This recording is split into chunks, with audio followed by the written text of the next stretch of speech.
மானிடராய் அவதரித்து அங்கும் இங்கும் சுற்றித் திரிந்து ஊழியத்தை வெற்றிகரமாக முடித்து சிலுவை மரணத்தை மேற்கொண்டு மறித்து அடக்கம் பண்ணப்பட்டு உயிர் தெழுந்து வரமேறி சென்று ஆண்டவர் நமக்கு கொடுத்த உன்னதமான ஒரு அன்பின் கட்டளை எது என்று சொன்னால், உலகமெங்கிலும் நீங்கள் புறப்பட்டு போய் அநேகரை சீஷராக.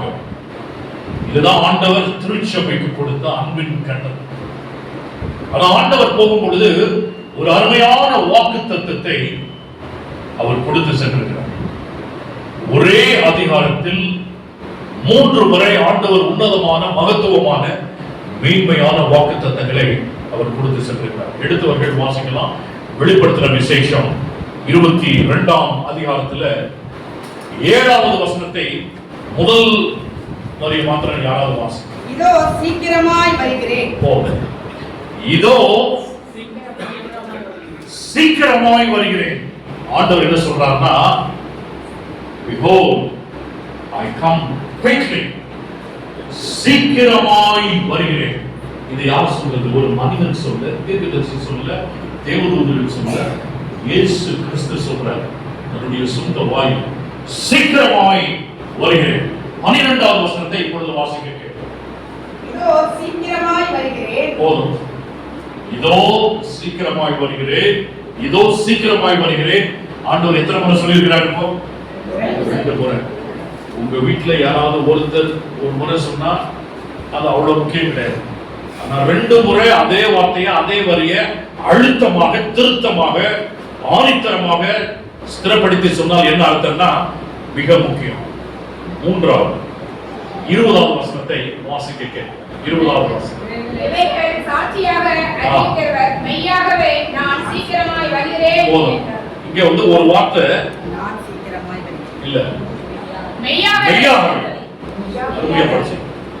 முதல் 2 முறை ஆண்டவர் என்ன சொல்றாரு? நான் சீக்கிரமாய் வருகிறேன். ஆனால் 3வது முறை ஆண்டவர் திருவுளம் பெற்ற பொழுது மெய்யாகவே நான் சீக்கிரமாய் வருகிறேன். ஆண்டவர் ஒரு முறை சொன்னா ரொம்ப முக்கியம், 2 முறை சொன்னா ரொம்ப ரொம்ப முக்கியம், 3 முறை சொல்லிட்டாருன்னா மிக மிக மிக அதி பயங்கரமான முக்கியம். இன்னைக்கு இயேசு கிறிஸ்து சொல்லிட்டு மேல போயிட்டாரு. இவர் சொல்லிட்டு தோராயமா எத்தனை வருஷம் இருந்துச்சு? நான் சீக்கிரமாய் வருகிறேன்னு சொல்லிட்டு ஆண்டவர் மேல போயிட்டாரு. கரெக்டா? உயிர் தெழுந்து சொல்லி எத்தனை வருஷம் ஆச்சு? உங்களுக்கு எல்லாம் தெரியும்.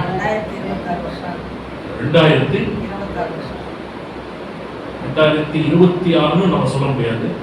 ஏன்னா அதான் நீங்க படிக்க போறோம். அதான் 1:27 அந்த ஊழியம்.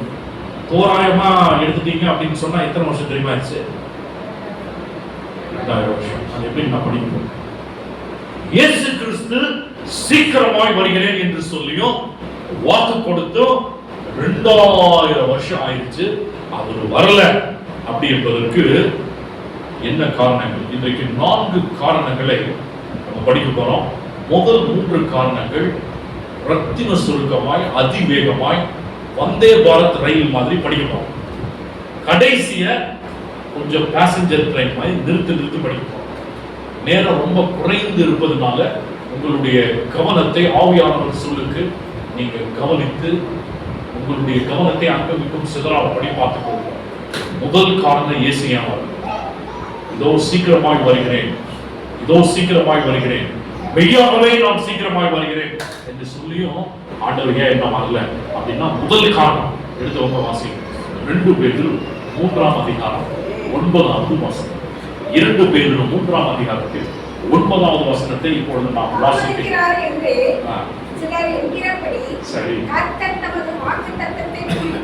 தாமதிக்கிறார் என்று சிலர் எண்ணுகிறபடி கர்த்தர் தமது வாக்குத்தத்தத்தை குறித்து தாமதமாய் இராமல். அதாவது நிறைய பேர் சொல்றாங்க, என்னங்க சீக்கிரமா வரன்னு சொன்னா 2000 வருஷம் ஆயிடுச்சு, தாமதிக்கிறார்னு நீங்க நினைச்சுக்காதீங்க என்று சிலர் எண்ணுகிறபடி அவர் தமது வாக்குத்தத்தங்களை குறித்து தாமதமாய் இராமல்.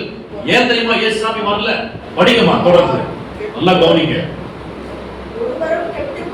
ஒருவரும் கெட்டு போகாமல் எல்லாரும் மனம் திரும்ப வேண்டும் என்று விரும்பி நீடிய பொறுமை உள்ளவராய் இருக்கிறார். ஐயா, அம்மா, தம்பி, தங்கச்சி, அண்ணமார்களே, தம்பிமார்களே, இயேசு ஏன் தெரியுமா இன்னும் வரல? 10 வருஷத்துக்கு முன்னாடி வந்திருந்தாருன்னா நீயும் நானும் கெட்டு போயிருந்தோம், ரட்சிக்கப்பட்டிருக்க மாட்டோம். இயேசு இன்னும் ஏன் வரலன்னா ஒருவரும் கெட்டு போகாம நம்ம எல்லாரும் இந்த உலகத்துல கெட்டு போயிருக்கோம், பாவத்துல இருக்கிறோம், துவண்டு கிடக்கிறோம், இருளில் இருக்கிறோம். இந்த பிரபஞ்சத்தினுடைய தலைவனாகிய சாத்தானுடைய பிடியில் அடிமைகளாக சிக்கி இருக்கிறோம், தவிழ்த்து கொண்டிருக்கிறோம். மீறுதல்கள், பாவங்கள், அக்கிரமங்கள், இவைகளை எல்லாத்தையும் மாட்டிட்டு இருக்கிறோம். ஐயோ, ஆண்டவர் சொல்றாரு ஒருவரும் கெட்டு போகாமல். இன்னொன்னு, எல்லாரும் மனம் திரும்பி, எல்லாரும் மனம் திரும்பி. முதல் நான் மனம் திரும்பணும். இந்த பிரசங்கம் எனக்கு தான். நான் மனம் திரும்பி பாவத்திலிருந்து விடுபட்டு கர்த்தராகிய இயேசு கிறிஸ்துவை இருக கைப்பற்றி கொண்டேன்னு சொன்னா எனக்கு வாழ்க்கை இருக்கு. அப்படி இல்லைன்னா எனக்கு வாழ்க்கை. இன்னைக்கு உங்கள்கிட்ட ஆண்டவர் சொல்லுவது, என் மகனே, நீ கெட்டு போகாம நீ மனம் திரும்பி நீ வரணும்னு சொல்லிட்டு எப்படி இருக்கிறாரா நீடிய பொறுமையோட. ஐயோ, யாராவது யாருக்காச்சும் 2000 வருஷம் பொறுமையா இருக்கீங்களா? ஒரு சின்ன காரியம் யாராவது சொல்லிட்டாலே போவோம். முதல் காரியம், ஒருவரும் கெட்டு போக கூடாது, எல்லாரும் மனம் திரும்பணும். 2வது காரணம், இயேசு ஏன் இன்னும் வரல? அதுதான் 1:27. இதை முடிச்சுட்டு ஆழமா படிக்க போறோம். 2ஆம் காரணம் மத்தேயு 24ஆம் அதிகாரத்தில் 14வது வசனத்தை இப்பொழுது நாம் சடுதியாக வாசிக்க கேட்போம். சீக்கிரமா வாசிக்க. மத்தேயு 24:14. ராஜ்யத்தினுடைய இந்த சுவிசேஷம், ராஜ்யத்தினுடைய இந்த சுவிசேஷம் பூலோகமெங்கும் உள்ள சகல ஜாதிகளுக்கும் சாட்சியாக பிரசங்கிக்கப்படும். அப்பொழுது என்ன வரும்? ஏன் ஐயா இன்னும் முடிவு வரல? ஏன் இன்னும் முடிவு வரல? சொல்லுங்க. ராஜ்யத்தின் இந்த சுவிசேஷம் என்ன செய்யப்படல? என்ன படல? பிரசங்கிக்கப்படல. திருவொற்றியூர்ல நீங்களே நிறைய பேர்கிட்ட போய் யார்கிட்ட சொல்ல, அநேகர் வரணும். ஒரு பெஞ்சில் ஒரு இடம் இருக்கக்கூடாது. அந்த மாதிரி வேலை செய்யும் ஊழியர். ராஜ்யத்தின் இந்த சுவிசேஷம், வேதத்துல ஒரு விசேஷமான சுவிசேஷம் இருக்கு. அந்த சுவிசேஷத்தை பிரசங்கிக்கிறதுக்கு தான் ஆண்டவர் உங்களையும் என்னையும் இந்த மீதமான திருச்சபையில் அங்கத்தினால வச்சிருக்காரு. நம்ம இருக்கிற சபை, நம்ம சார்ந்து இருக்கிற சபை சாதாரண சபை கிடையாது. என்ன சபை? என்ன சுவிசேஷம்? 3 angels. என்ன சுவிசேஷம்? 3 angels. நித்திய சுவிசேஷம். எங்க இருக்க நித்திய சுவிசேஷம்? வெளிப்படுத்துற விசேஷம். 14வது அதிகாரம். எத்தனை தூதர்? எத்தனை தூதர்?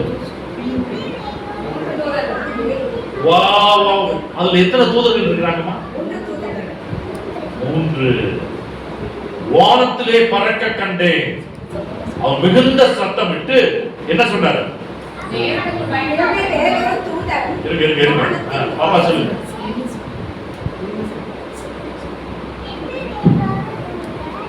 வானத்தில் மத்தியிலே பறக்க கண்டேன். அவர் பூமியிலே வாசமடைகிற சகல ஜாதியாருக்கும், கோத்திரத்தாருக்கும், பாஷைக்காரங்களுக்கும், ஜனக்கூட்டத்தாருக்கும் அறிவிக்கத்தக்கதாக நித்திய சுவிசேஷம். Praise the Lord. Praise the Lord. நித்திய நான் உங்க வீடியோ எடுக்கணும். சொன்ன வீடியோ நித்திய சுவிசேஷம். பாஷைக்காரரு, கோத்திரக்காரரு, வேற என்ன போட்டிருக்கு? யார் யாருக்கெல்லாம்? கூட்டத்தார். ஏன் தெரியுமா இயேசு இன்னும் வரல? நம்ம யாரும் ஊழியத்தை செய்யறதில்லை, சாட்சியா இருக்கிறது இல்லை, நித்திய சுவிசேஷத்தை பிரசங்கம் பண்றது இல்லை. சபைக்கு கொடுத்த ஒரே ஒரு வேலை ரட்சிப்பின் பாதையில் அநேகரை கொண்டு வர. 3வது, சீக்கிரமா வாங்க. 2 தெசலோனிக்கேயர் 2ஆம் அதிகாரத்தில் 3ஆம் வாக்கியத்தை இப்பொழுது நாம் வாசிக்க கேட்போம். 2 தெசலோனிக்கேயர் 2ஆம் அதிகாரம் 3வது வசனத்தை படிக்கும் பொழுது, இயேசு கிறிஸ்து ஏன் இன்னும் வரல, தாமதமாய் இருக்கிறார் அப்படின்னு நம்ம எண்ணுகிறோம் அல்லவா? அதற்கு ஒரு விளக்கம் சொல்லுங்க. 2 தெசலோனிக்கேயர் 2:3. எவ்விதத்தினாலும் ஒருவனும் உங்களை மோசம் போக்காதபடிக்கு எச்சரிக்கையாயிருங்கள். ஏனெனில் விசுவாச துரோகம் முந்தி நேரிட்டு கேட்டின் மகனாகிய கேட்டின் மகனாகிய எல்லாரும் சேர்ந்து படிங்க. பாவ மனுஷன் வெளிப்பட்டால் ஒழிய எந்த நாள் வர்றார்? தேவனுடைய அங்க என்ன சொல்லிச்சு? இந்த ராஜ்யத்தின் சுவிசேஷம் பிரசங்கிக்கப்பட்டால் அப்பொழுது முடிவு வரும்.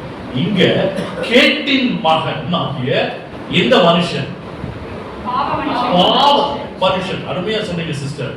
கேட்டின் மகன் பாவ மனுஷன் யாரு சொல்லுங்க பாப்போம். அவரு நம்மள மாதிரி ஒரு மனுஷன் தான். ஆனா தன்னைத்தான் உயர்த்துகிற ஒரு மனிதன். சாத்தான் வந்து மனுஷன் கிடையாது. சாத்தான் வந்து யாரு? தூதன். ஆனா என்ன தூதன்?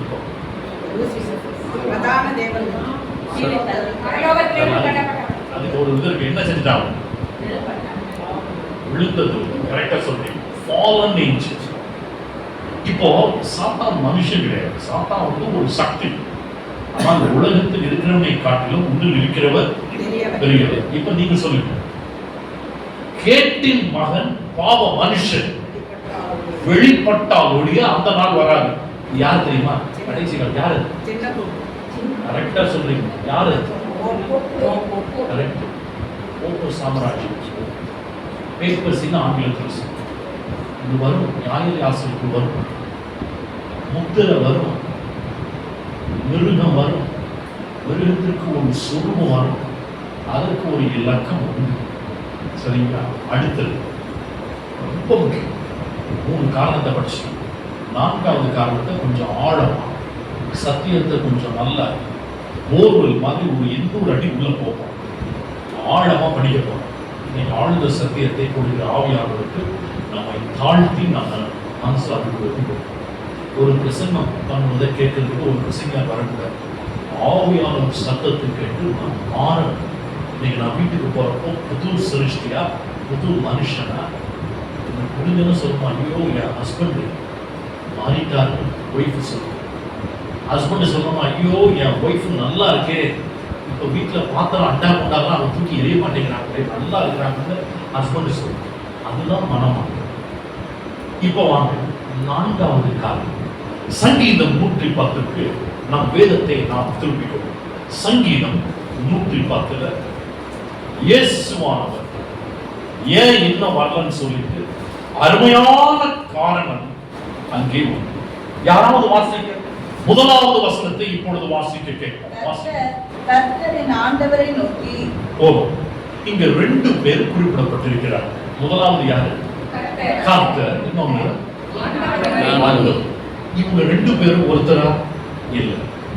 கர்த்தர் என் ஆண்டவரை நோக்கி. இது எப்படின்னா, அப்பா குமாரனை நோக்கி, அம்மா மகளை நோக்கி, கர்த்தர் என் ஆண்டவரை நோக்கி. கர்த்தர் என்று சொன்னால் யாரு? ஆண்டவர் என்று சொன்னால் யாரு? கர்த்தர்னா யாரு? திருத்துவத்தில் நம்ம பிதாவாகிய தேவன், அப்புறம் குமாரனாகிய தேவன், கடைசியா பரிசுத்த ஆவியானவராகிய தேவன் படிக்கணும். சரி, கர்த்தர்னா யாரு? கர்த்தாதி கர்த்தர், தேவாதி தேவன், சேனைகளின் கர்த்தர். யார் இவர்? இவர் பிதாவாகிய தேவன். இவர் யாரை பார்த்து சொல்றாங்கன்னா என் ஆண்டவர். ஆண்டவர்னா யார்?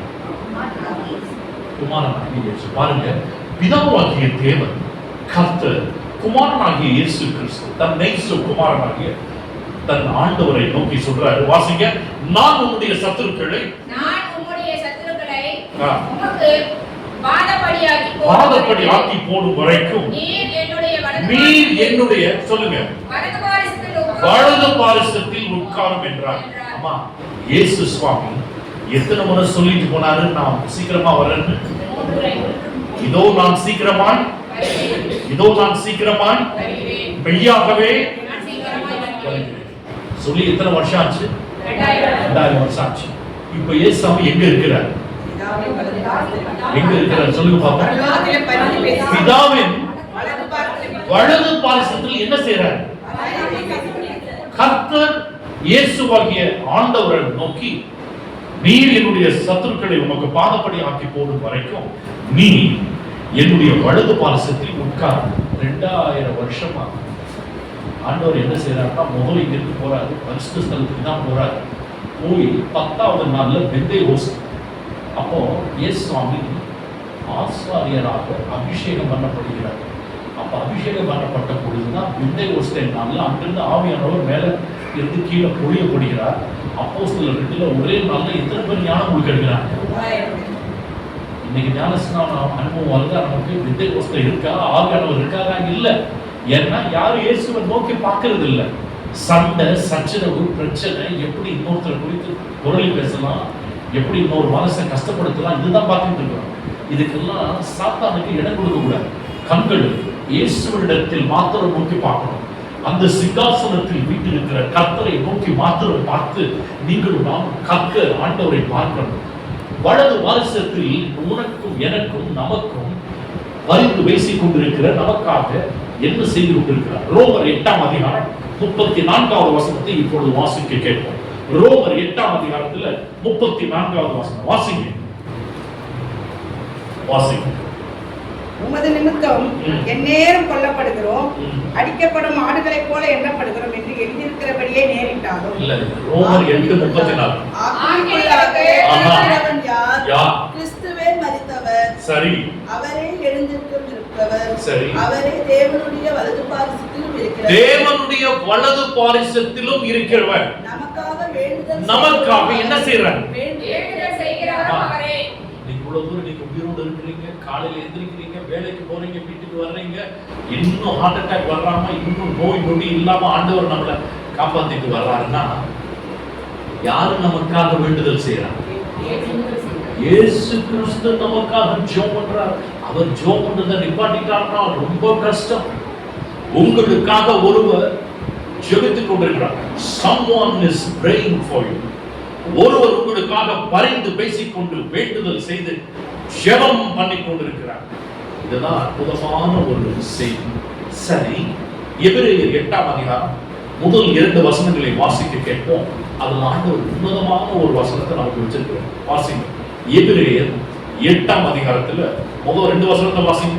மேற்சொல்லியவைகளின் முக்கியமான பொருட்கள் என்னவெனில் பரலோகத்தில் உள்ள மகத்துவமான ஆசனத்தில் வலது பாரிசத்திலே உட்கார்ந்திருக்கிறவருமாய் பரிசுத்த ஸ்தலத்திலும் மனுஷரால் அல்ல கர்த்தரால் ஸ்தாபிக்கப்பட்ட மெய்யான கூடாரத்திலும் ஆசாரிய ஊழியம் செய்கிறவருமாய் இருக்கிற பிரதான ஆசாரியர் நமக்கு உண்டு. ஒவ்வொரு பிரதான ஆசாரியனும் காணிக்கைகளையும் பலிகளையும் செலுத்தும்படி. இப்ப என்ன செய்யுங்க, அங்கிருந்து எபிரேயர் 12ஆம் அதிகாரத்துக்கு வா. சீக்கிரம் எபிரேயர் 12ஆம் அதிகாரத்துல வந்து நமக்கு 2வது வசனத்தை வாசி.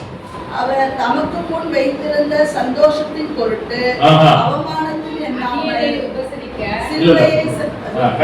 சிலுவையை சகித்து தேவனுடைய சிங்காசனத்தின் வலது பாரிசத்தில், தேவனுடைய சிங்காசனத்தில் எங்க உட்கார்ந்திருக்கிறார் சொல்லுங்க?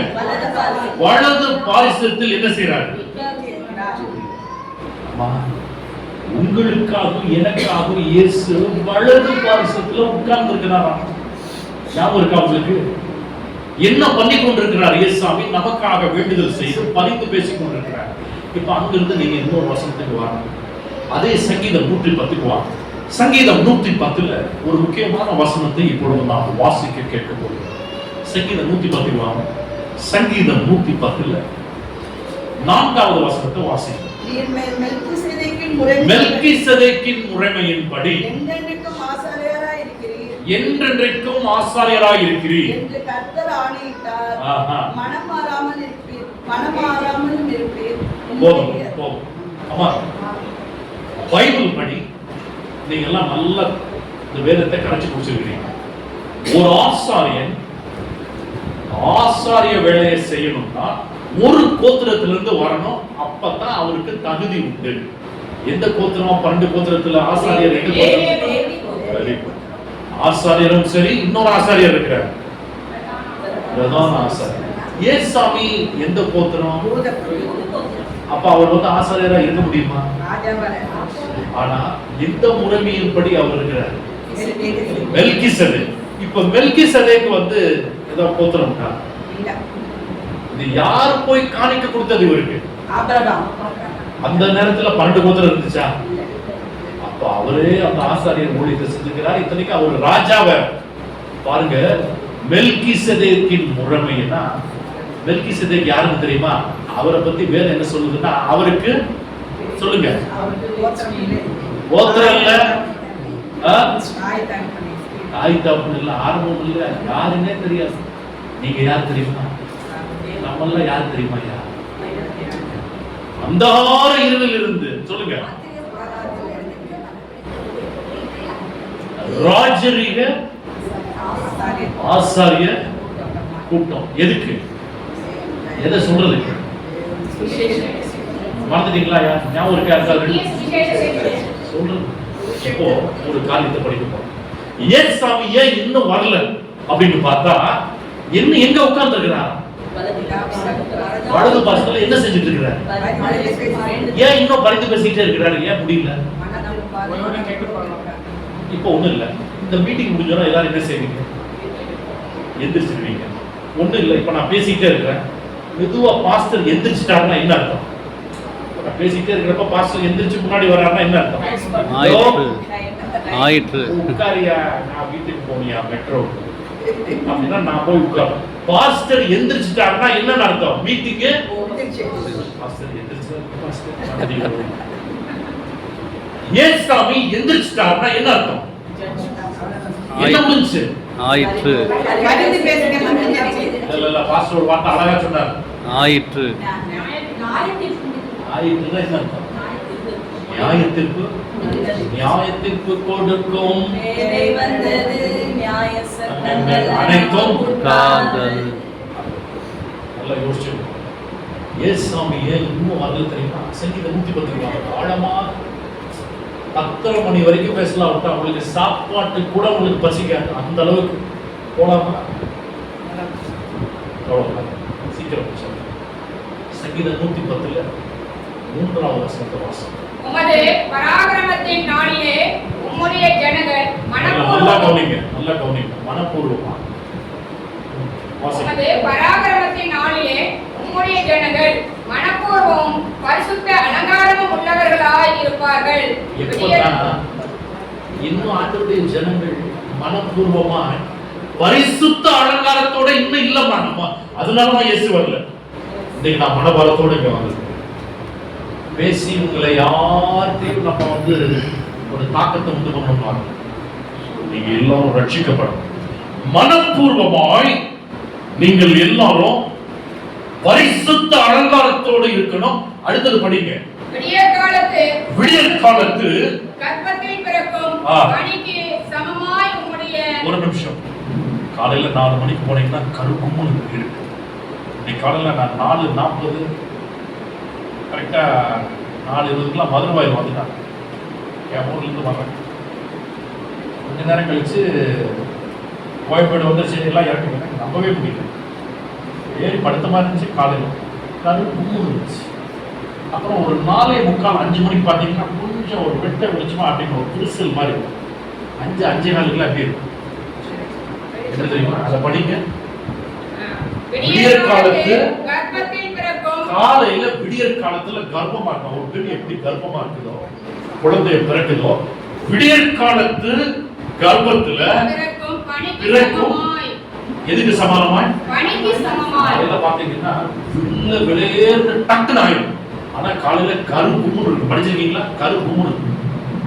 விடியற் காலத்துல பிறந்த பனிக்கு சமானமான என்னது?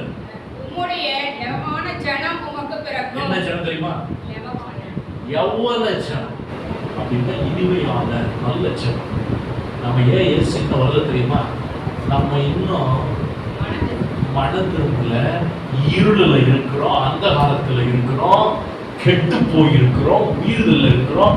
ஆண்டவர் எவ்வளவு கிருபையா இருக்கிறார் தெரியுமா? எவ்வளவு கிருபையா இருக்கிறார். ஐயோ, இதை நான் எப்படி சொல்றது? நல்லா கேட்டுங்க. ஆண்டவருடைய கிருபை எவ்வளவு ஜனமா விடியற் காலத்து வெளிச்சத்துல என்ன செய்யணும்? பனிக்கு சமானமான பிள்ளைகளா பிறக்கணும். பிறந்துட்டோமா? மல்கியா 3ஆம் அதிகாரத்துக்கு வாங்க, அதை படிச்சுட்டு ஒன் வாய்ஸ்க்கு போறோம். ஆண்டவர் ஜெனரல் கான்ஃபரன்ஸ்ல இருந்து நமக்கு அருமையான சத்தியத்தை வைத்திருக்கிறார். மல்கியா 3ஆம் அதிகாரத்தில் 1வது வசனத்தை வாசிக்க. நான் என் தூதனை அனுப்புகிறேன். இங்க 2 பேர் இருக்காங்க. என் தூதனை அனுப்புகிறேன்.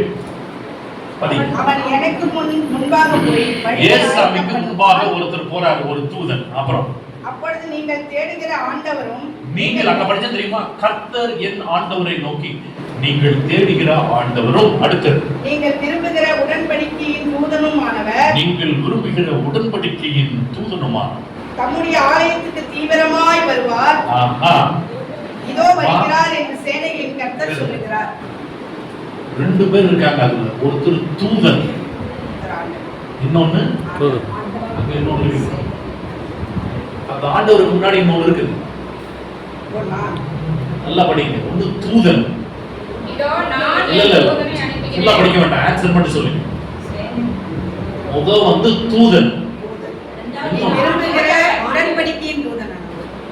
தூதன் ஆண்டவர் கிடையாது. நல்லா படிங்க. தூதன், தூதனை அனுப்புகிறேன். அவன் எனக்கு 2வது தூதன், தூதனுமானவர். தூதனும் மாணவர். தூதனும் தூதனுமானவர் ஒருத்தரா வேற வேற? தூதன் யாரு? தூதன் வந்து சும்மா போய் இயேசுவினுடைய முதல் வருகைக்கு வழியை ஆயத்தப்படுத்தி செவ்வைப்படுத்தி கரடுமுரடான கூணலான பாதைகளை எல்லாம் நேர்வழியாக்கினார். யாரு? இயேசுசாமி முதல் வருகைக்கு காரணமாய் இருந்தவர் யார்? யோவான். அவர்தான் தூதன். ஆனா நீங்கள் தேடுகிற உங்கள் ஆண்டவராகிய தூதனுமானவர் அது யாரு? கர்த்தராகிய இயேசு. ஏமா 1 வாய்ஸ் 27. இப்ப நல்லா கேட்டுக்கணும். இப்ப நீங்க கேட்கலன்னா உங்களுக்கு சுத்தமா புரியாது. ஆண்டவராகிய இயேசு கிறிஸ்து இந்த பூ உலகில் வர்றப்போ இயேசுவின் முதலாம் வருகைக்கு வழியை ஆயத்தப்படுத்தி பாதைகளை செவைப்படுத்தி இயேசுவின் முதலாம் வருகையை துரிதப்படுத்தின அந்த மெசஞ்சர், அந்த மனிதன் யார்? சரி, இயேசுவை இந்த உலகத்திற்கு இதோ உலகத்தின் பாவத்தை சுமந்து தீர்க்கிற தேவ ஆட்டுக்குட்டின்னு சொல்லி அறிமுகப்படுத்தினது யார்? யோவான். சரி, இயேசுசாமி எந்த வருஷத்துல ஞான முழுக்கு பெற்றார்? ஏறக்குறை 27. நல்லா நீங்க யோசிச்சு சொல்லணும். 27. எப்படி தெரியும் உங்களுக்கு? எப்படி தெரியும்? 27 30 வயசுல தான் அவர் ஞானம் எடுக்கிறார். 27 அவர் 30 வயசுல ஞானஸ்நானம். Very good. லூக்கா 3:23 வாசிங்க சீக்கிரமா. லூக்கா 3:23. இந்த ஊழியத்தை எப்படி ஆண்டவர் இயேசு ஏறக்குறைய 30 வயதுள்ளவரானார். 30 வயதுள்ளவரானார். அவர் யோசேப்பின் குமாரன் என்று எண்ணப்பட்டார். போதும். இயேசு கிறிஸ்து 30 வயசுல தான் ஊழியத்தை ஆரம்பிக்கிறார். அவர் ஊழியத்தை ஆரம்பிக்கிறப்போ ஒரு முக்கியமான நிகழ்வு நடக்குது. அந்த சம்பவம் பரிசுத்தமான தெய்வீக சம்பவத்தோட தான் அந்த நிகழ்வோட ஊழியத்தை ஆரம்பிக்கிறார். எந்த நிகழ்வு? இயேசு எப்போ ஞானம் முழுக்கு பெற்றாரோ அப்பதான் அவர் ஊழியத்தை ஆரம்பிக்கிறார். 30 வயசுல ஆரம்பிக்கிறாரு. ஆனா எந்த வருஷத்துல ஆரம்பிச்சார்? முதல் வசனத்தை வாசிங்க. லூக்கா 3ஆம் அதிகாரம் முதல் வசனத்தை வாசிங்க. யாராவது ஒருத்தர் வாசிக்கணும். ஏன்னா நான் ஒன் வாய்ஸ் மெனி வாய்ஸ். ராஜ்யபாரம் பண்ணின 15ஆம் வருஷத்திலே. திரும்பி ராஜா. சரி, ராஜ்யபாரம் பண்ண 15ஆம் வருஷத்துல போதும். நீங்க போய் சரித்திரத்தை புரட்டி பார்த்தீங்கன்னா அந்த மனுஷன் எப்ப ராஜாவானார்னா கிபி 12ல அவர் ராஜாவாகி எத்தனை வருஷம் ஆயிடுச்சா? 15 வருஷம். 12 15 கூட்டினா எவ்வளவு வருது? 27. இயேசு சுவாமி ஞானமுழுக்கு பெற்றப்போ ஒரு அருமையான பட்டம் அவருக்கு கிடைச்சது, ஒரு பதவி, டைட்டில் கிடைச்சது. சொல்லுங்க என்னது? நேசகுமாரன். சரி, இவரில் ஆண்டவர் சொன்னார். ஆனா அவருக்கு ஒரு டைட்டில் கிடைச்சிச்சு. டைட்டில் அதுதான் அபிஷேகம் பண்ணப்பட்டவர்னு பொருள். என்ன? இயேசு இந்த உலகத்திற்கு என்னவா பிறந்தார்? பாவங்களை தீர்த்து ரட்சிக்கும் உலகத்தின் ஆசியாவின் ஜோதி. ஆசியா இன்னொன்னு பைபிள்ல மறந்துறீங்கல்ல, அபிஷேகம் பண்ணப்பட்டவர்களுக்கு பேர் என்ன? அதுதான் ஒன் வாய்ஸ். அது கிடைக்கலன்னா ஒன் வாய்ஸ்னா என்னன்னு தெரியாது. இயேசு சுவாமி என்னவா பிறந்தார் இந்த உலகத்துல? முதல் எழுத்தை மட்டும் சொல்றேன், மே. மேசியா. ஏமா இவ்வளவு லேட்டா வருது? இவ்வளவு லேட்டா வருது. மேசியா. மேசியானா என்ன அர்த்தம்? அபிஷேகம் பண்ணப்பட்டவர், கிரைஸ்ட் தி அனாயிண்டட் ஒன். இப்போ எல்லாரும் பைபிள்ல தானியேல் 9ஆம் அதிகாரத்துக்கு வாங்க. இப்போ ஒன் வாய்ஸ் வருது, நல்லா கவனிக்கணும், நல்லா கவனிக்கணும். ஒன் வாய்ஸ்னா என்ன அர்த்தம்? தானியேல் 9ஆம் அதிகாரத்துல 25வது வசனத்தை வாசிங்க. இப்போது நீ அறிந்து உணர்ந்து கொள்ள வேண்டியது என்னவென்றால் எருசலேமை திரும்ப எடுப்பித்து கட்டுகிற கட்டளை வெளிப்படுவது முதல். எல்லாம் ஞாபகம் இருக்கா உங்களுக்கு? 2300 ராப்பகல்ல எத்தனை வாரங்கள் தீர்க்க தரிசனம் படிக்கிறாங்க? எத்தனை வாரங்கள்? எத்தனை வாரங்கள் மறந்துட்டீங்களா? வெறும் 7 வாரம். 7 வாரம் 62 வாரம். மொத்தம் எத்தனை வாரம்? பாஸ்டர் ஐயா நீங்க சொல்லுங்க, மொத்தம் எத்தனை வாரம்? 2003. எத்தனை வாரங்கள்னு கேட்கிறாங்க. அதை படிச்சா தான் 2300 ராப்பகல்ல வரும். 70 வாரம் தீர்க்க தரிசனம். என்ன நீ இவ்வளவு லேட்டா பைபிளை வந்து கரைச்சு குடிக்க ஊழியத்தை செய்யறவங்க இவ்வளவு லேட்டா சொல்லாமா? 70 வாரங்கள் தீர்க்க தரிசனத்தை 3ஆ பிரிக்கிறாங்க. முதல் 7 வாரம், அடுத்தது 62 வாரம். 7 62 கூட்டினீங்கன்னா 69. இன்னும் எத்தனை வாரம் இருக்குது? அந்த வாரத்தின் மத்தியில் மேசியா முதல் 7 வாரம். ஒரு வாரத்துல 7 நாள், 7 நாள். 7 வாரத்துல எத்தனை நாள்? 49 நாள்.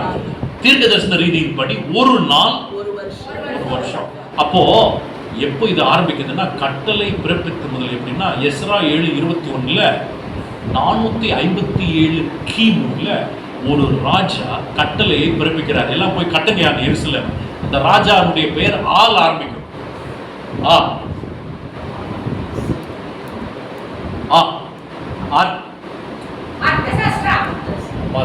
லேட்டா சொல்றீங்க, ஆனா அழகா சொல்றீங்க. அர்த்தசஷ்ட ராஜா. சிஸ்டர் ஆண்டவர் ஆசீர்வாதம், ஆண்டவர் அருமையா ஆசீர்வாதம். அர்த்தசஷ்ட ராஜா 49 வருஷத்துல முடிச்சிட்டாங்க. 457 ஆரம்பிச்சது 408 அப்படியே வருது. அடுத்தது 62 வாரத்துல படிக்கும். அந்த வசனத்தை திருப்பி வாசிங்க. 25 வாரம் சீக்கிரமா வாசிங்க. இப்போது நீ அறிந்து உணர்ந்து கொள்ள வேண்டியது என்னவென்றால் எருசலேமை திரும்ப எடுப்பித்து கட்டுவதற்கான கட்டளை வெளிப்பட்டது முதல் பிரபுவாகிய மேசியா மேசியா எப்ப வருவார் அப்படின்னா படிங்க. 7 வாரமும் 7 வாரம் 62 வாரம் 69 × 7 483 வருஷம் முடிஞ்சோன்னா இயேசுசாமி வராரு. 457 இருந்து இது அப்படியே கழிச்சீங்கன்னா 27 கிபி. அப்ப இயேசுசாமி பிரபு அப்படின்னு அழைக்கப்படுறது எப்பன்னா 27. இப்போ ஒன் வாய்ஸ் தான் என்னன்னு படிக்க போறோம். வனாந்தரத்துல ஒரு சத்தம். யார் அது? யோவான் ஸ்நானன். என்னன்னு பிரசங்கம் பண்ணாரு? மனம் திரும்புங்கள். 27 கிபில வனாந்தரத்துல ஒரே குரல், ஒரு குரல் 27 கிபில கேட்டுச்சு. நல்லா கேட்டுங்க. என்னன்னு எல்லாரும் மனம் திரும்புங்க. அவர்கிட்ட லேப்டாப் இல்ல, வாட்ஸ்அப் இல்ல, லிங்க்டின் இல்ல, சோசியல் மீடியா, இன்ஸ்டாகிராம் எது இல்ல. ஆவியானவர் இருந்தாரு. வனாந்தரத்துல கத்துனாரு. ஆயிரக்கணக்கான பேர் போனாங்கயா. அவர் பிரசங்கத்தை கேட்டு மனம் திரும்பினாங்க. அதுதான் ஒரே குரல் 27. வனாந்தரத்துல ஒரு குரல் கேட்டுச்சு. இப்ப எல்லாரும் சீக்கிரமா வாங்க. மத்தேயு 3ஆம் அதிகாரத்துல கொஞ்சம் சீக்கிரமா வாங்க. மத்தேயு 3ஆம் அதிகாரத்துல 3வது வசனத்தை கொஞ்சம் வாசிங்க. கர்த்தருக்கு வழியை ஆயத்தப்படுத்துங்கள், அவருக்கு பாதைகளை செவ்வை பண்ணுங்கள் என்று வனாந்தரத்திலே கூப்பிடுகிறவருடைய சத்தம். வனாந்தரத்திலே கூப்பிடுகிறவருடைய ஒரு சத்தம். சரி, வனாந்தரத்துல ஒரு சத்தம், அதுதான் ஒரு குரல் மனம் திரும்புங்கள் சொன்னார். இப்ப மார்க்குக்கு வாங்க. மார்க்கு 1ஆம் அதிகாரம் 3வது வசனத்திற்கு வாங்க. சரிங்களா? புரியுதா பாப்பா நான் சொல்றது? கர்த்தருக்கு வழியை ஆயத்தப்படுத்துங்கள், ஆ. அவருக்கு பாதைகளை செவ்வை பண்ணுங்கள் என்று ஆ. வனாந்தரத்திலே கூப்பிடுகிறவனுடைய சத்தம் உண்டாகும். யாரு சத்தம்? அது வனாந்தரத்துல ஒரு சத்தம். தீர்க்கதரிசியான யாரு சத்தம்? யோவான் யோவான் சத்தம். ஒரே சத்தம். வனாந்தரத்துல ஒரு குரல் 27ல கொடுத்தாரியா? கடைசியா படிக்கும் லூக்கா பாடம். லூக்கா 3ஆம் அதிகாரத்துல 3வது வசனத்தை வாசிங்க.